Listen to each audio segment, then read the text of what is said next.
Hello guys, how are you today? I'm Slap PDP Cycling. It has been a while that I haven't done any decent video. And here's today. Let's do it again. Right, a friend of mine sent me this photo, which um, full suspension mountain bike with, you know, not very familiar looking suspension, but we can tell right away that is a single pivot suspension because it has one main pivot right here, the big one here, no whatsoever linkage, and the shock just mounted right away right here. And I hope that orange bike hater will spot this one and start hating it right now. Sorry about that, that's a joke. Right, so my friend just said, hey Zach, why don't you just do a little bit of analysis with suspension. So there you go. I just you know take my time a little bit, do some drawing, and voila. Let me tell you the assumption here first. I do not have any information about the bike, so I just assume that the crank length right here to the center of the BB is 170 millimeter. With that scaling, therefore the shock has become 189, but I think in reality it should be 190 because it's a metric shock, right? And then what next? So I just do what I do. So I just keep running the number right here. I reduce by 5 millimeter and hope for the best. And then I, recorded a vertical distance. So that's become my rear wheel travel, which is basically a vertical travel. And then I plot it on my Excel right here. And what I got is the leverage ratio between 2.5 and go back down to about 2.17 with a overall progressivity of 13%, which is considered a mild progressive mountain bike, and therefore air shock is a appropriate choice. And yeah, that was the inventor selected, which is opted for. Right, and here's the part. I think there's some. It's my problem. I'm not sure how anti-squat and anti-rise is being calculated in this case, because if we do the conventional way, right? So let's say we have a bike. Let's say it's like this. We got BB right here, right? Front shock, and then you got a swing arm right here. Let's say you got a shock right here. So your swing arm is probably moving like this, right? Here's the problem. Usually, if you got a chain ring, right? People said, okay, the holy grail of the pivot is somewhere right here. So, with that, you will get this line, which you can use it to get a line like this, which cross the center of the front wheel, and right here, this is 100%.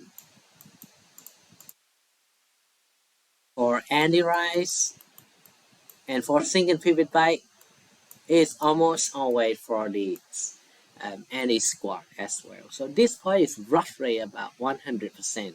Okay, so with anything, so I put the red line here, lower than this point, so like this. So where's the point?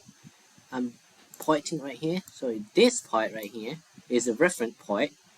That's 100%. And if you got something like this, which means your anti-squat, your anti-rise is less than 100%. And you know, on the other hand, you got something like this. You can probably say that your anti-rise and your anti-squat would be over 100%. Okay, so this a conventional assumption. But with this bike, so I take a look and I get a reference line. So it's 1000, let's say that. And for anti-rise, I got this 2475. So that's roughly about 247% anti-rise, which crazy high. And I think there's something wrong with my calculation. So if you know what's wrong with my calculation, please do let me know. That would make my day. All right. So the first thing is the anti-rise. I don't know, to be honest, but let's say that I did the right calculation and it's 247. That's pretty high and too high, to be honest, and which means that when you start braking, then your suspension just dead, just become hardtail. So that's it. And about anti-squat, right? So what you do, if you look at my video before, when I'm going back for a bit, right? So what you need to know is that your chain ring on the rear is gonna have the chain line like right like this. So the point where your the line from your wheel come across the main pivot, which is right here. This is our make believe main pivot, right? In this case, it's coincidentally right here. Sorry, right here. So that's how you get the anti-squat line. So then you compare with the reference of 100, and then you can basically calculate the anti-squat. But for this bike, this particular bike, um, I'm taking a snapshot here, and there you go. You got this. So the main pivot is here, main pivot, right? And the chain is this. Okay, I believe they put it on second gear, second easiest gear. All right. So it's not the biggest sprocket yet, but pretty much the biggest right here. So the lines crossing each other with the contact patch, which is from here and through this line. So it's this point. So I'm putting a arrow right here. So with this line, the number of the the the, the line, I got 1844, which roughly about 180% of any squat. And I think that is not correct. And I will tell you why. If we look at the chain line, okay, so the chain line is basically represent the force that pulling the wheel up. If you have the chain line that pretty much going through this main pivot, the anti-squat is roughly about 100%. So your bike won't bob. There's no bob, okay, no squat. But if you have the chain line going below like this, you probably get more than 100% anti-squat, because basically it's just pulling your wheel down. So you have bob, but it's a what you call it, negative bob. So it's a bob that is not taking your travel. I mean, the shock is not retracted. But the other bob that people concern is that when you have the chain line like this, if the chain line is above main pivot, that's the problem. It's gonna take your wheel upward like this, so your shock is gonna go into travel and then keep bobbing, bobbing, bobbing.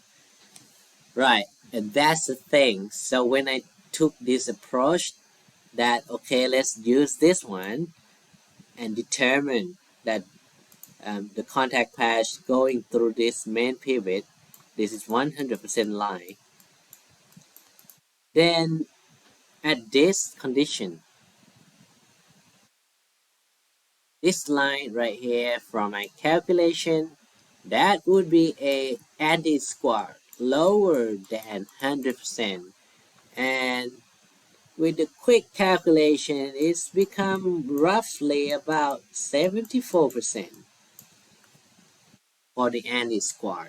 And that, on contrary, in contrast with what the designer Tim said, that he claimed that it has quite good, I mean, efficiency, stuff like that.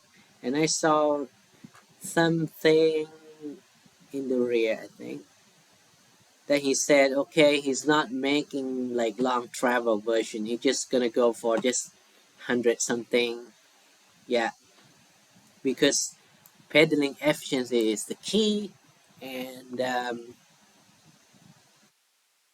even with the anti squat that I found right now, it is hard to believe that this bike is actually, the pedaling efficiency is good, unless the cassette is going to the smaller ones, like maybe 24 teeth, maybe. So the chain line would be like right here and go through the main pivot, right? And that's when you can get like higher anti squat. Yeah. So I don't know. Maybe I'm wrong. So please do let me know if you know why and how the anti rise and anti squats look like that. And if you're not subscribed yet, please do subscribe. And it's not gonna make anything to me. I'm not getting paid by YouTube. So anyway, have fun and stay gnarly. Right. See you. Bye.